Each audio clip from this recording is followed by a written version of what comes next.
America is trapped in a war it cannot win, cannot stop, and cannot walk away from. And nobody is telling you the truth about why. The United States is bleeding out in Iran, not just militarily, economically. The Pentagon burned through $5.6 billion in munitions in 48 hours. Billion. With a B, Tomahawk missiles that take years to manufacture were consumed in less than 100 hours. The war is costing roughly $1 billion a day. America cannot stop, not because it does not want to, because the price of stopping is worse than the price of continuing. Imagine tomorrow the U.S. picks up the phone and calls Tehran. What does Iran demand? Full withdrawal from the Middle East. Permanently. Every base, every ship, every soldier, gone. And reparations in the hundreds of billions. Now most people hear that and think, so what, let them leave. But if you understand how money actually works, you know that withdrawal is not a military decision. It is an economic death sentence. Here is why. The entire American economy runs on something called the petrodollar. Now,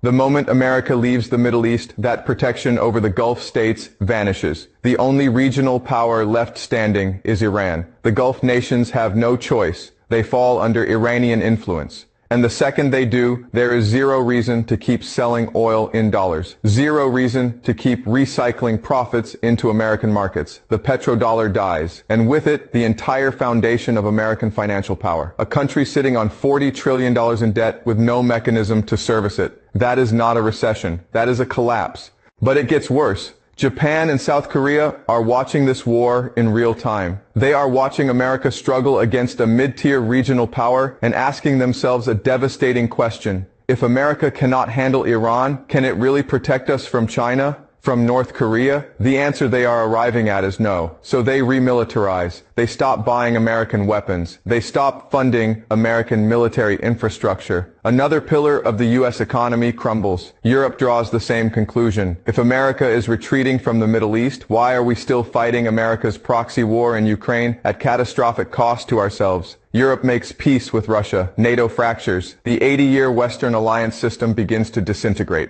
Add it all up. Petrodollar gone. Asian allies pulling away. European alliance fractured. Global demand for the U.S. dollar evaporates. Reserve currency status, the one thing holding the entire American financial system together, disappears. And $40 trillion in debt becomes unsurvivable. That is why America cannot leave. The cost of staying is enormous. The cost of leaving is extinction. So what about escalation? What about winning by force? The talk right now is about ground troops. Marines taking Karg Island, where Iran exports 90% of its oil. Karg sits close to the Iranian coast. The moment Marines land, Iran hits it with drones, artillery, missiles. To protect the island, you need the coastline. To hold the coastline, you need the mountains behind it. And suddenly, you are inside Iran, fighting a land war in some of the most brutal terrain on Earth. That is mission creep. Vietnam started with 3,000 Marines. 4 years later, it was 500,000 troops. America is trapped. It cannot negotiate because the terms destroy its economy. It cannot withdraw because the chain reaction collapses its currency. It cannot escalate because escalation leads to another forever war. And it cannot stay indefinitely because every day costs $1 billion